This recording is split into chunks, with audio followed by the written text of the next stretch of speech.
When I got a C in math, my parents locked away my game console and told the whole family I'd never succeed. 10 years later, at my sister's graduation party, they praised the food all night, not realizing I owned the catering company. The first time I ever felt like a failure, I was 10 years old, standing in the kitchen with a report card in my hands, like it might explode if I held it too tightly. It was one subject, one grade, math, a C. It was not even a terrible C. It was high enough to almost be a B, close enough that a normal parent might have said I needed a little extra practice and moved on.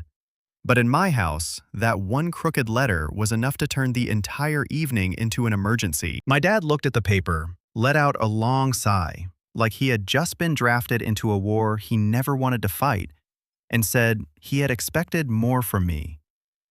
My mom did not yell at first. Somehow, that made it worse. She just walked into the living room, unplugged my game console, the only thing I truly loved at that age, carried it to her closet, and locked the door.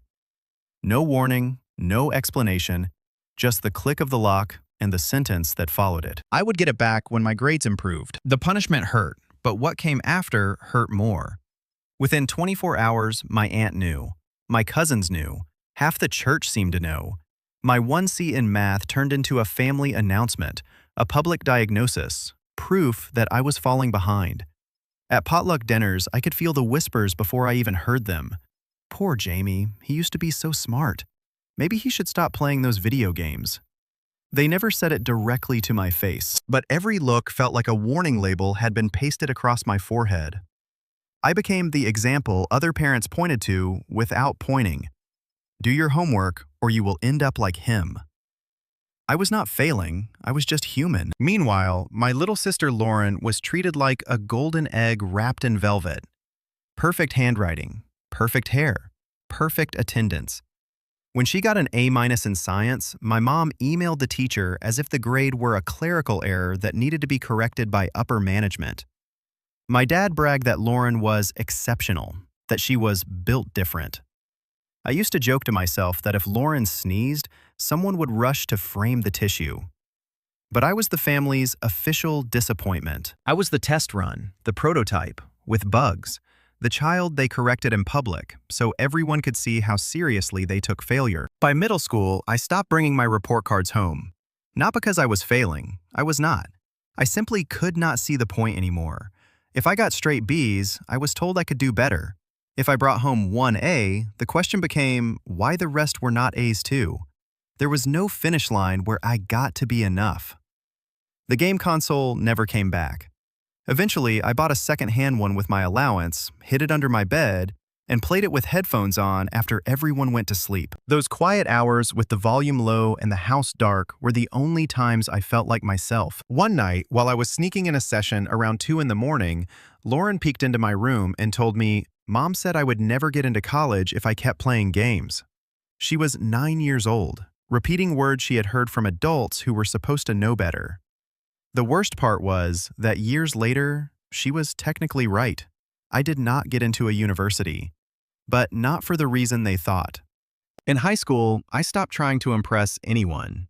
But I did start cooking. At first, it was just necessity. My parents were busy, and Lauren was apparently too precious to touch a stove, so I started figuring things out for myself. Grilled cheese, upgraded ramen, omelets, pancakes, tiny experiments made from whatever we had in the fridge. I did not even realize it was a skill until my best friend's mom tried one of my homemade meatball subs and reacted like I had handed her a miracle between 2 pieces of bread. She told me I could sell them. It was the first time anyone had ever told me I was good at something that had nothing to do with grades, tests, or report cards. So I leaned into it. While everyone else was preparing for SATs, I was watching cooking videos and memorizing spice pairings the way my classmates memorized formulas. My parents thought I was wasting time. To me, it was the first time life felt flavorful. By the time I was 17, my parents had 2 modes when they talked about me. The first was disappointment. That was the default. The second was panic, reserved for moments when relatives asked what Jamie planned to do after high school. I did not have the heart to tell them I was planning my garlic aioli recipe, not my college essay. Every time I walked into the kitchen, it felt like a small rebellion. My dad watched me dice onions like I was assembling a bomb. My mom looked over her book and asked why I did not study that hard for math. I never said the answer out loud, but I knew it. Onions made me cry less. Lauren, of course, was thriving. Choir, debate team, honor society, national clubs with names so polished they sounded like small government agencies. Her calendar looked like the schedule of a city mayor. She did not just get praise. She got custom cakes with phrases like, "our shining star," and "future valedictorian." I once got a store-bought brownie for passing physics. It was stale. The strange part was that Lauren hated the spotlight. She would sigh and say she had never asked for any of it while sipping tea from a mug that said, "Number 1 daughter." I was working part-time at a diner by then, mostly in the dish pit, but I lived for the slow hours when the cooks let me try my own recipes on leftover bread or scraps. One of the cooks, Chef Rico, once watched me work and said I had hands. That short sentence meant more to me than any parent-teacher meeting ever had. At home, my parents treated the diner job like a temporary inconvenience, something that would build character while I figured out a real career. My mom warned me that I could not cook forever while I basted a roast chicken that smelled so good even the dog sat up straight. I muttered under my breath that someone should tell Gordon Ramsay that. She did not laugh. What she did instead, and I will never forget it, was print out a college brochure, circle the word business, and tape it to the fridge like a ransom note. They thought I was being difficult. I thought they were being deaf. We were not even speaking the same language anymore. They wanted suits and degrees. I wanted sharp knives and burnt butter. Then Lauren's early admission letter came. Stanford. The house lit up like a Christmas special. Champagne, balloons, a catered dinner. I was told to stay late at the diner that night so I would not distract from the celebration. When I came home, all that was left was a single cupcake in the fridge. No note, no invitation, no leftovers. Just one lonely cupcake sitting under plastic wrap like an afterthought. That was the moment I knew I was never going to be the son they wanted. So I stopped trying. 3 weeks later, I packed a bag and left. There was no dramatic goodbye, no shouting match, no final dinner where everyone said the things they should have said years earlier. I just left a folded note on the counter that said, "Thanks for the expectations. I'll be somewhere with flavor." Then I crashed on my buddy Ray's couch, picked up more shifts, and enrolled in culinary school using my entire savings and a tiny scholarship I had won, ironically, for a chili cook-off. Ray's parents were confused but supportive. His dad asked if I really wanted to chop vegetables for a living. I told him I wanted to feed people and not feel like a failure while doing it. He nodded once and never brought it up again. Culinary school was hard. It was not some soft, romantic, foodie fantasy. It was 5 in the morning, knife drills, burns on my hands, late nights, instructors who yelled like drill sergeants, and a level of pressure I had never felt in a classroom. But I never missed a day. I never skipped prep. I never once wished I was somewhere else. My parents did not check in, not once. No texts, no calls, no awkward voicemail asking if I was alive. As far as they were concerned, I had vanished into the disappointment they had always predicted for me. That silence used to hurt until I realized it also meant freedom. Culinary school did not hand out praise easily. If I made the perfect béarnaise, nobody gave me a gold star. I got a grunt and maybe a nod from Chef Duncan, which in that kitchen was basically a standing ovation. If I overcooked salmon, I heard about it for days. Once he screamed that my fish was dry enough to be legally dead, and honestly, he was not wrong. But I thrived there. There was something peaceful about that kind of honesty. If I messed up, I knew immediately. If I got it right, the room stayed quiet, and that silence meant I was doing okay. It was the first place where effort actually counted. I started picking up freelance gigs, birthday parties, baby showers, a very strange engagement dinner for 2 lawyers who seemed to hate each other but love charcuterie. I did not care what the event was. I was building my name one bite at a time. That was when I fell in love with plating. Food was not just food to me. It was art. I did not only want it to taste good, I wanted it to say something before it ever reached someone's mouth. I wanted a person to look at a plate of duck confit and wonder who made it, the way people look at a painting and ask who the artist is. Slowly, people started asking. By the time I was 23, I had a full-time job under a chef who used to work in Vegas. The hours were brutal. My legs constantly felt like boiled spaghetti. My hands were scarred and calloused, but I was in it. No one called me a disappointment there. No one asked about my GPA. They cared if the sauce was balanced, if the garnish looked alive, if the risotto made someone feel something. I rented a studio apartment that was small, cluttered, and completely mine. I hung my first paycheck on the fridge with a magnet shaped like a whisk. Lauren graduated high school around then. I did not hear about it directly. Someone tagged her in a photo wearing a sash and holding a bouquet in front of a giant "Congrats Lauren" banner. There were sparklers, confetti, and a custom balloon arch. I just stared at the screen. I was not surprised I had not been invited. I just did not expect the sting to still feel that sharp. It is strange how family can hurt, even after you have stitched yourself back together. Later that summer, I catered a small wedding at a countryside vineyard. It was simple, classy, maybe 30 guests at most. The bride cried over the panna cotta, actually cried. The next day, her cousin emailed me with a subject line that only said, "Are you booked?" It turned out she worked for a high-end event company in the city. Big events, corporate lunches, celebrity parties, upscale galas. We met. She liked my style. She called it unexpectedly elegant. I called it doing my best not to serve beige sadness. That one meeting changed everything. I went from begging grocery stores for bulk discounts to being handed client lists with names I recognized from magazines. Suddenly, I had a team, a van, and a business license. I called the company Fork and Flame. Simple, sharp, easy to remember. By 25, I was catering events with more than 200 guests. I had signature menus, seasonal offerings, and custom plating designs. Still, there was no word from home. Not even congratulations. Not even a message saying they had heard I was doing okay. The only thing that came through was the occasional Facebook tag from Lauren, usually family vacation photos, reposted memes, or inspirational quotes about family being forever even when they drove you crazy. Cute. Then one day, I got a strange inquiry from a woman named Sarah. She wrote that they were planning a graduation party for their daughter, a small family event, appetizers and a buffet, basic stuff. But the venue address made me pause. It was only 15 minutes from my parents' house. I did not connect the dots completely until I saw the client intake form. Graduate's name, Lauren. I blinked at the screen and sat there for a full minute. Then slowly, a grin spread across my face. I did not decline. I did not call. I did not text. I just wrote back that we would be honored to serve. The venue was one of those rustic chic halls with reclaimed wood beams, fairy lights, and floral arches. So curated, it looked like Pinterest had thrown up in slow motion. It screamed, "Tasteful family celebration." Perfect.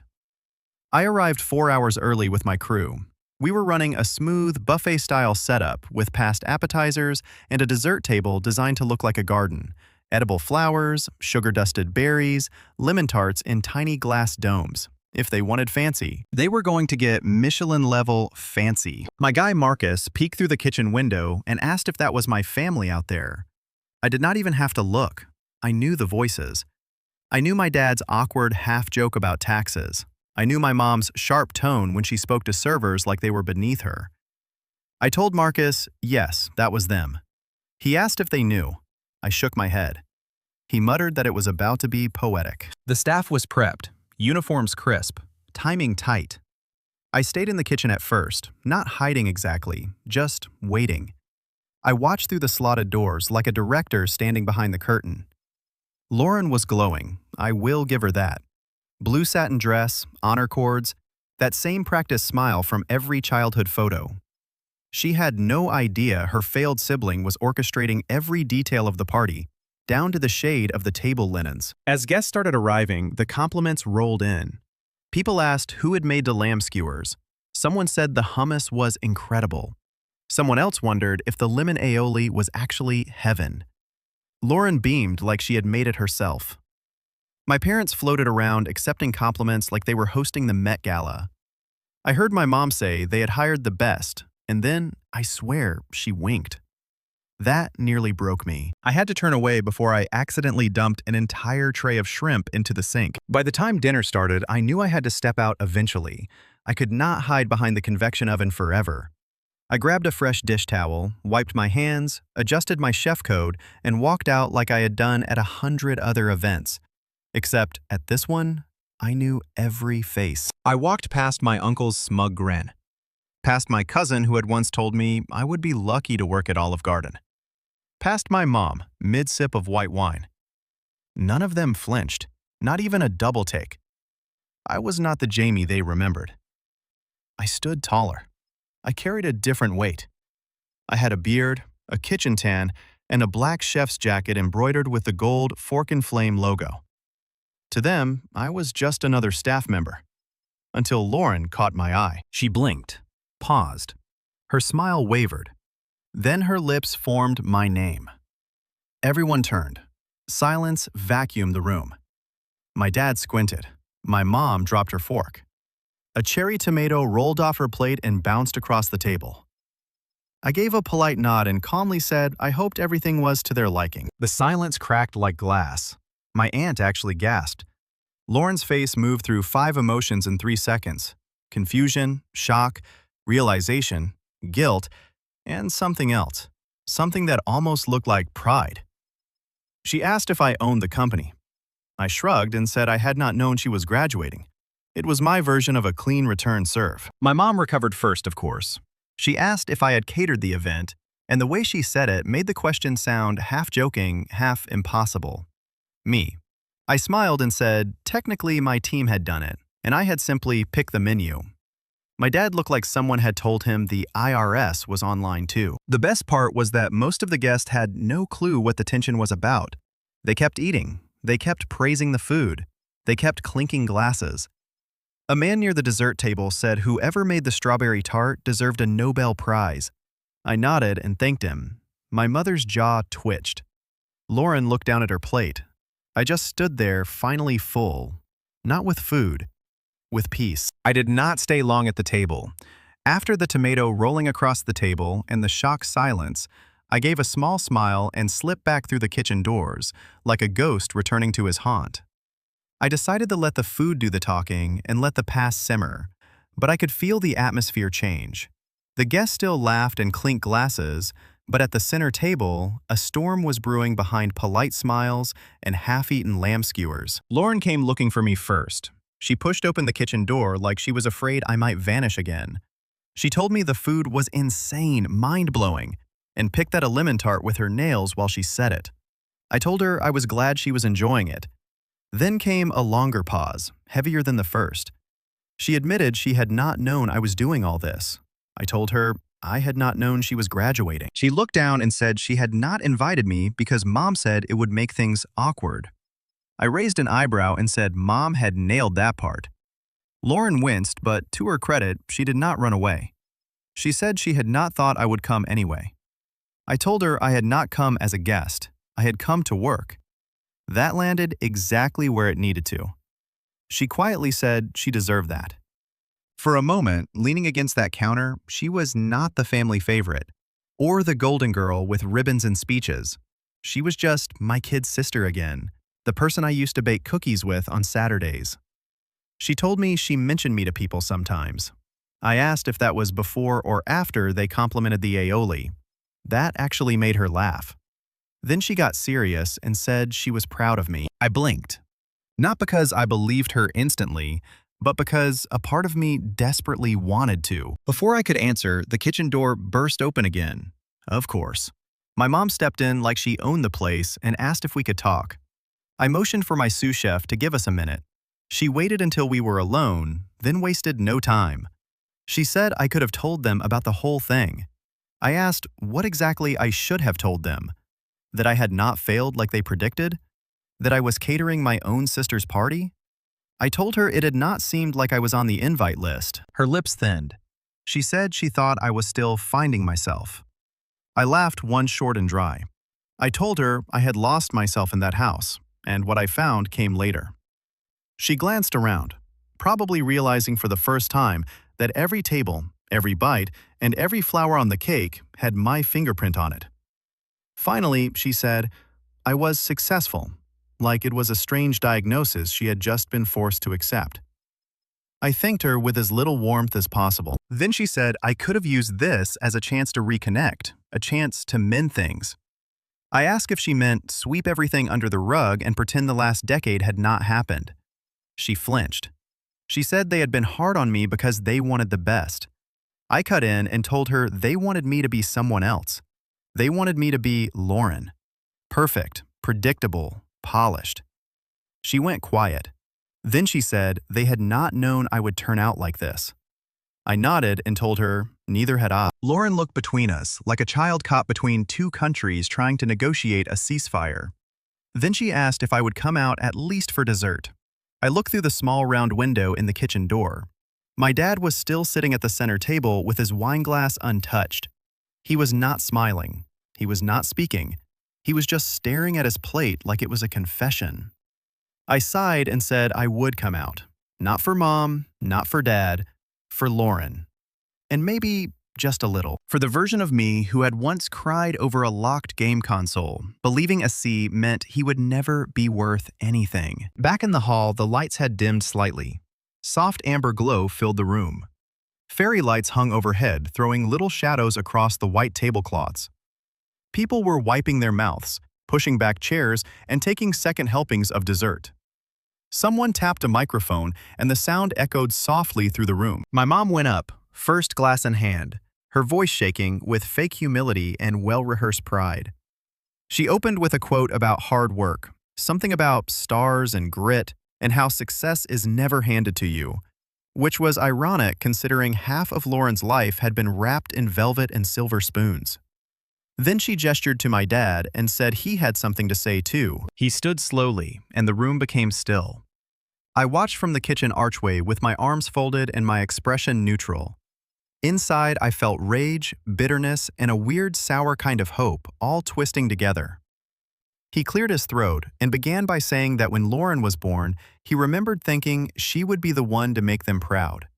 I almost laughed, because that was certainly a strong opening. He said she had made them proud time and again. Straight A's, leadership, kindness. I glanced at Lauren. Even she looked uncomfortable. Then he said the day was not only about her achievements, it was about family, about the people who had helped shape her mother, her teachers, her friends. He paused. Then he mentioned the incredible team behind the dinner. That caught people's attention. Guests nodded. One man even clapped. My dad said the food was exceptional, truly remarkable, elegant, thoughtful, perfectly executed. My jaw tightened. He still had not said my name. Not once. No, I am proud of my son. No, Jamie did this.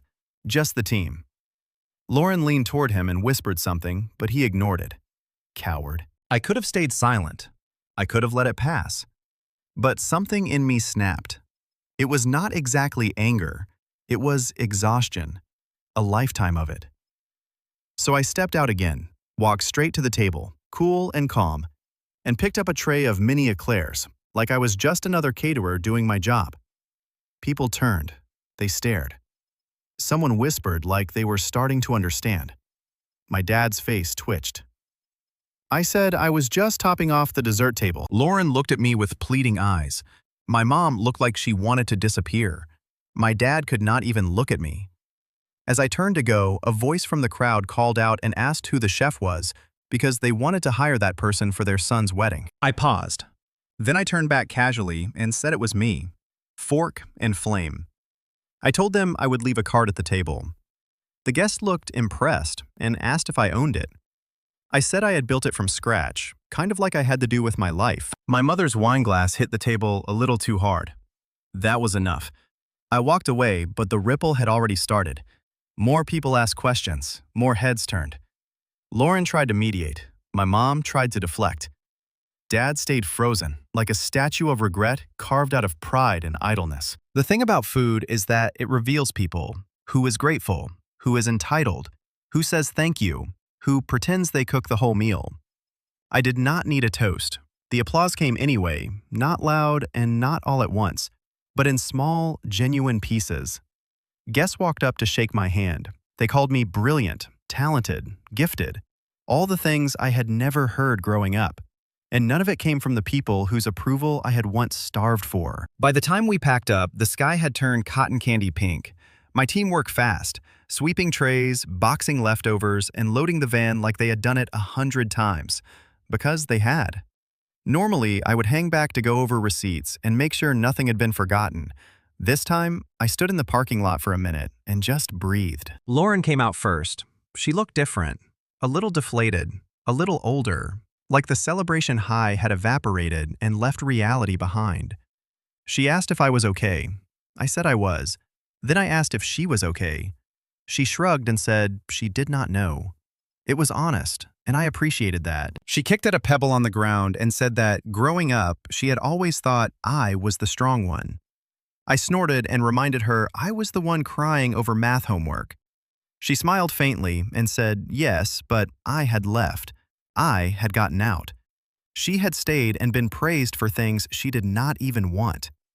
That landed differently. She asked if I had meant what I said about building my life. I told her I had meant every word. She was quiet for a moment. Then she asked if she could come by sometime and see the kitchen. I told her she would love the citrus room because it smelled like summer had thrown up in there. She laughed. Then she hugged me out of nowhere. It was real and tight, like she had not realized how much space had grown between us until that second. When she pulled away, her eyes were glassy. She told me she was proud of me and wished she had said it sooner. I told her, better now than never. And I meant it. That moment alone would have been enough, but fate was not finished. As I turned to head back inside, I heard a sound I had not heard in years. My father saying my name. I turned. He looked tired, smaller than I remembered. The confident man with loud opinions and sharp judgments now stood in front of me like he was not sure he had permission to speak. He said he owed me an apology. I waited. He said he was sorry for how they had treated me for not seeing it sooner. I kept waiting. Then he looked me in the eye and said I had done good. It was not poetic. It was not a speech, but it was honest. And that alone almost cracked something open in me. I thanked him. He nodded and started to turn away, then stopped. He said the woman from the wedding planning firm had handed him something.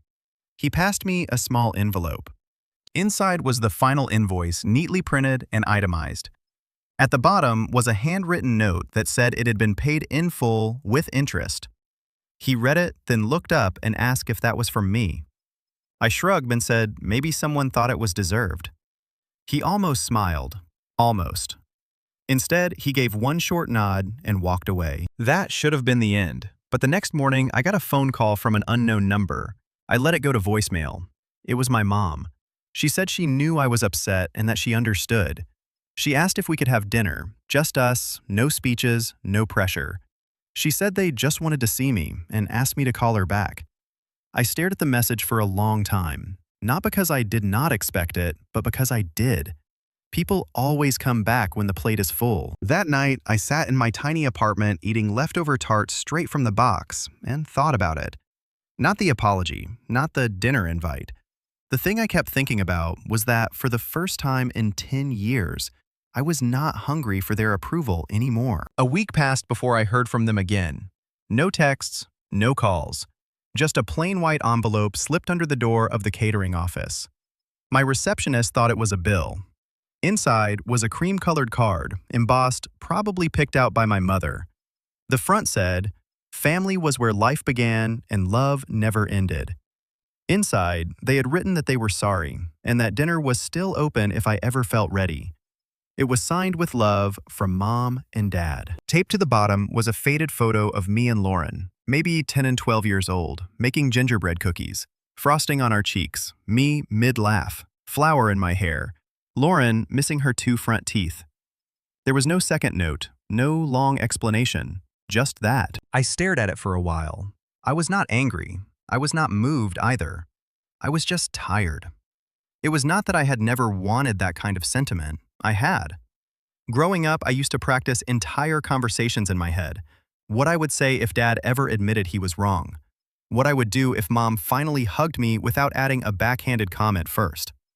But now I had built something real, not out of spite, out of survival, out of hunger, both literal and not. I slipped the card into a drawer and did not respond. That Friday, we had another event, a small business launch with 40 guests. Nothing fancy, but the host was a former teacher of mine. When I delivered a tray of canapés, she gasped my name and asked if I was the owner. I nodded, trying not to smile too hard. She said she remembered my parents and how intense they had been about my grades. I told her intense was one word for it. Then she chuckled and told me she was the one who had given me that C in math. I raised an eyebrow. She said I had not flunked. I had simply not memorized formulas the same way other students did. But she remembered my effort. She remembered that I always stayed late. I muttered that it had not mattered at home and that they had treated the grade like a funeral.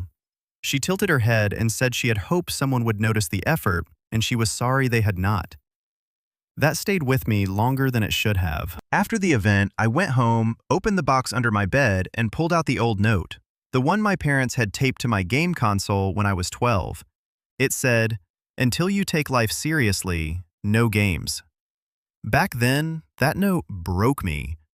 Now I studied it like it belonged in a museum. I picked up a blade, not a chef's knife, just the X-Acto knife I used to slice cake boxes clean, and gently split the note down the middle. I taped one half to my fridge, the other half I mailed back. No return address, no signature, just a single side of paper. The half that said, "No games." Sunday afternoon, Lauren texted me a photo of Dad holding it. He looked confused, maybe even shaken. She did not say anything else. She did not need to. Later that week, a reporter doing a piece on small business resilience asked me what had kept me going during the hardest years. I paused and thought about late-night kitchen shifts, takeout boxes, frostbitten hands, the smell of yeast and sweat, empty Christmas chairs, and all the calls I had stopped returning. Then I smiled and told her it was a C in math and a locked game console. She laughed because she thought I was joking. I did not correct her.